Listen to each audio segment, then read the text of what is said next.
Greetings, my friends. I want to thank you all for subscribing. I want to thank all of my channel members for supporting me in this endeavor to save pop culture. And if you are not subscribed, please consider supporting this channel. We need you. Thank you. My friends, this is one of the most messed up stories I've ever come across. Even as jaded as I am, it's hard for me to believe, even now, after all I've seen, that something like this could be true. And yet, my God, every day it seems like we lose a little more of our privacy, a little more of our liberty, a little more of our humanity, all sacrificed on the altar of convenience and technology, and all too often, willingly. The Nielsen ratings used to be the final word on the success or failure of a television show.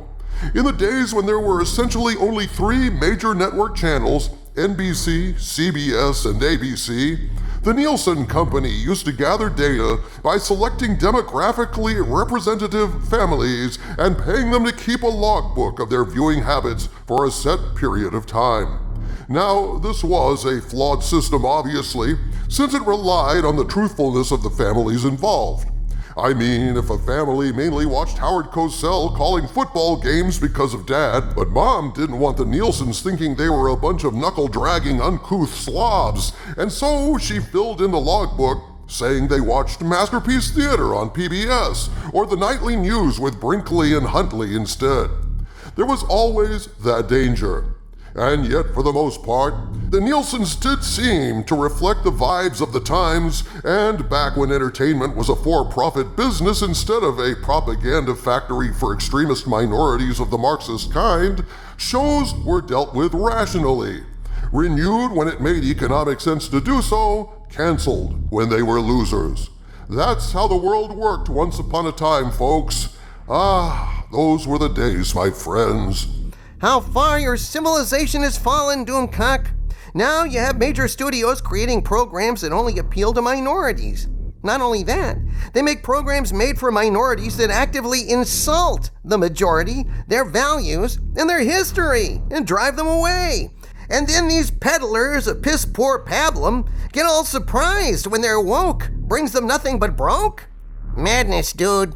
You should push the damn button before things get worse. And yet, Harvard J. Cthulhu, it sounds like things are worse. Apparently, you said in the title of this video that the Nielsens are about to deploy spyware to obtain data about what you're watching, and they'll be listening to everything.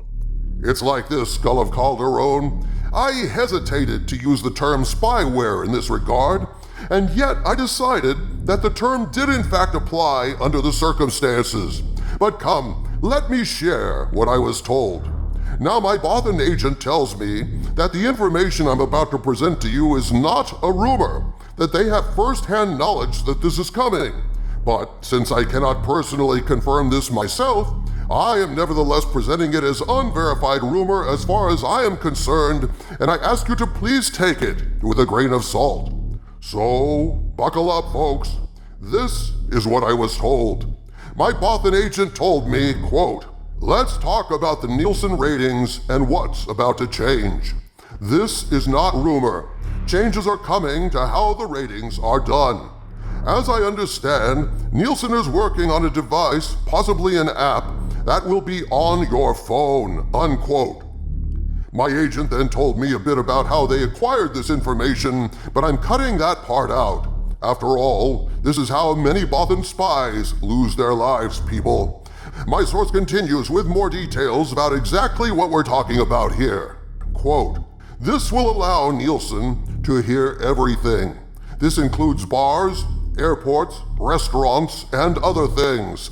This led me to ask, you mean people are going to willingly volunteer to carry around a listening device that will allow Nielsen to listen to literally anything they do? That's crazy.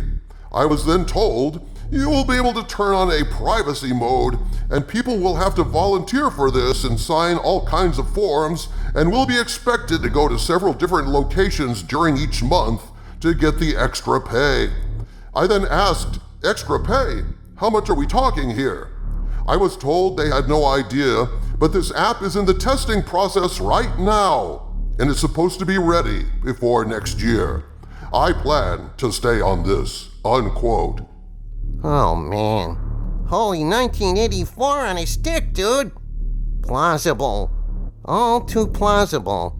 And yet, can it really be said to be spyware if the people are voluntarily installing, say, an app on their phone that then listens in on everything they say? I was asking about that very point, Harvey Cthulhu. So, let's say this is true. Let's say that the Nielsens will pay you a certain amount of money to install a listening app on your phone that overhears everything and that dispatches you to locations of their choosing to listen in on what is being played on big screen TVs, etc. and so forth. Well, okay, I guess that's your business if you want or need money to the extent that you'll become a mobile listening post moving among the public. But even then, what about all the other people who did not consent to being listened into? In that case, it is spyware. There's no doubt about it, folks. If you're being listened to by an app and you did not consent to it, it's spyware, pure and simple. There is the alleged privacy mode switch you can put on, Doomcock. Surely we know that will never be abused, nor will the app be hacked by hackers or the government or jealous girlfriends checking on their boyfriends they're suspicious of. In my experience, when a device can listen in on you, it does. I find this personally very depressing, folks. The mind boggles at the implications of this. Because if this is being deployed in public spaces, then it will not only be recording those who signed up to install the app and get paid for their trouble, it will also be recording people out in public within earshot of the app. Who knows what other uses Nielsen might put to things overheard? How would you like it if you were engaged in conversation with someone at a bar to talk about, say, how you feel about House of the Dragon or The Acolyte or Cobra Kai, and you think it's just two guys chatting in a bar, not realizing an AI is analyzing what you're saying, that your innocent conversation is actually market research, and you're being tabulated, and who knows, maybe your opinion of this or that may not be immediately relevant to Nielsen as such, but then maybe they sell that superfluous data of your opinion about House of the Dragon to Warner Brothers Discovery, or your opinion about The Acolyte to Disney. Surely you see the danger here, folks. This is an absolutely disturbing idea that has ramifications far beyond what I'm speculating here. Now, as I said, I don't know how much of this is true. Apparently something along these lines is being developed. My source was fairly adamant about it. And what final form it will take, none can guess. But on the surface, it's disheartening to think that every day, in nearly every way, privacy and human dignity are being sacrificed on the altar of convenience, technology, and profit. And all too many times, we're sacrificing those precious things willingly. From the center of the earth, this is Dictor Van Doomcock bidding you all, my friends, stay angry.